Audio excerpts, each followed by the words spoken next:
Hey guys, my name is Machaba Bagisi Petmo. I am the author of a book titled They Are Not My Ancestors. I am an ex-traditional healer, meaning that I was a traditional healer before, but now God took me, saved me. I'm now born again Christian. What's up, guys? Welcome back to Bisrat for Africa. So today we're going to look at a video from a former Sangoma, where he basically admits and confesses that Sangomas use human body parts to heal people. Now, I've said this a couple of times in this channel that whenever there's a baby that is being stolen in a hospital, 50% of the time, the baby is going to be used as a human sacrifice, but also as traditional medicine as well. So one of the ways that we can protest against human trafficking, human slavery, human sacrifice, and even the kidnapping of babies is to stop using traditional medicine because it is made from human body parts. Now, here we have a former Sangoma admitting and actually saying we used to use human body parts, that actually all Sangomas use human body parts. And this is based on a lot of superstitions. And so we're going to get into that video today. And it comes from a guy called Pakiso Mashaba or Machaba. And so he's going to be breaking it down and just explaining this sort of use. So let's check this video out. To see ko le phehlono or ko di traditional healers amadlozi bathi avuka or spirit they manifest those things. They taught us how to do those things. They taught us how to invoke. Even when we invoke, it doesn't mean that the ancestral spirit indeed they have manifested. We just do the act. So that is one of the secrets that they told us. And they told us that this thing we must not tell anyone, because of even the people who will be playing the drums. They don't know this secret. They don't know that the people that they are playing the drums for, they are just only pretending. And the other thing that they told us that is also a secret, it is using human body parts. Yeah, this one they told us. I remember the other day I was with a policeman. He came to consult and we did everything. So in that consultation he wanted to have a protection against gun, against bullet. So after that, I remember asking my Govela how to mix that herb or muti or a hex or spell, whatever, or should I say a muti. Yeah, then she asked me to call her spiritual daughter, the one that he initiated before me. Though I was surprised why she did not want to tell me by herself. So I did that and I called her spiritual daughter and she explained everything to me, all the mutis that I had to mix in. And when she finished, she told me that, oh, don't forget to put bones. Then I was like, which bones? And she said, human bones. I was so shocked. And she felt that I'm shocked, and she told me that now you are a traditional healer, you have to know all the secret of us, and you don't have to tell anyone. If you tell anyone, you're gonna lose your mind. And she added and said that all the traditional healers that you see working out there, all of them, they are using a human body part. There is no traditional healer who is not using a human body part. So I was so shocked because I used to hear this in radio or in TV, interviewing other traditional healers that about a human body part, and they all refused, and then they said this is all lies. So then I remembered that no, maybe this thing it is true, but I told myself that I won't use any human body parts. But surprisingly, from that day, I used to dream or have a vision, seeing mutis that had to mix with human body parts. Yeah, so, and after that, I remember going back to Magogo, or the person who was initiating me. Then I told her that her spiritual daughter told me that we had to use human bones, Then she told me, yes, it is true. Then I asked her, where is those bones? And she told me that she has hidden them at the back of the head. By saying that, she confirmed everything, that they are all using human body parts. So I asked her that because of I want to do mutis for that particular man, what must I do? And she told me that all the mutis that she has, they are already mixed with those bones. He grinded them into powders and used them. So I was so shocked. And the other day she sat me down and told me that even aborted children and that they had miscarried, they also use them. And then she told me that the children that they have aborted, they use them to help other women to get babies.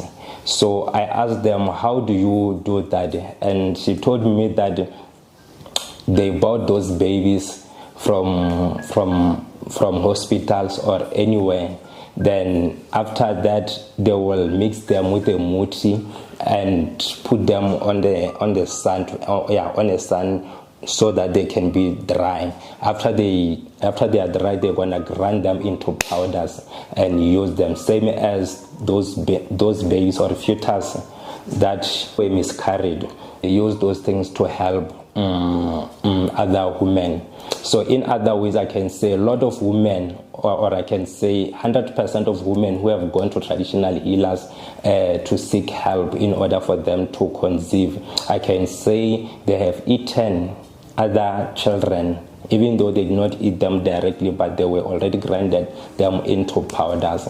And the other one that was for miscarriage, she told me that we also use them to prevent a miscarriage. We also use them to prevent a miscarriage from other women. So that is how they were using them. And sometimes you can use them for other things. It will depend on the result that you want to use. So she told me that human body parts is the one that give a muti strength, or to be so strong. So that is why they had to mix those things with human body parts. And other thing that we were also using, it was simple thing like a human hair, specifically for white people. We were also using a human hair. And in those human hair, we were using them specifically for luck. Yeah, so I remember the other day I was asking her, why are we using a human hair, especially for white people? And she told me that it is because of white people are associated with wealth. It is rare to see white people who are poor, though I'm not saying that white people are not poor, but majority of them, most of them, they've got this dignity of being a boss. When we see the white people have got that mentality that she or he is a boss. So can you guys just see that the idea of white supremacy is prevalent even in African spirituality? Because if you use a human body part of a black person, you'll get a little bit of luck. But if you go for the white person, the luckier you're going to become. So you can see that we're not even equal. Even now in the human sacrifice in African spirituality, the white person is still superior, because if you eat him or you take his hair, then you've got better chances of luck, or the lighter you are, because there's also the superstition of albinos as well. So the lighter you are, the much better you'll be as a sacrifice or whatever it is. So you can see this idea of supremacy is a problem even here in African spirituality. So that is why we were using their hair. So I remember asking them that, why are we using their hairs? Why not other parts? And she told me that because of the parts of white people are so scarce. Then I asked her, where do they get this white hair?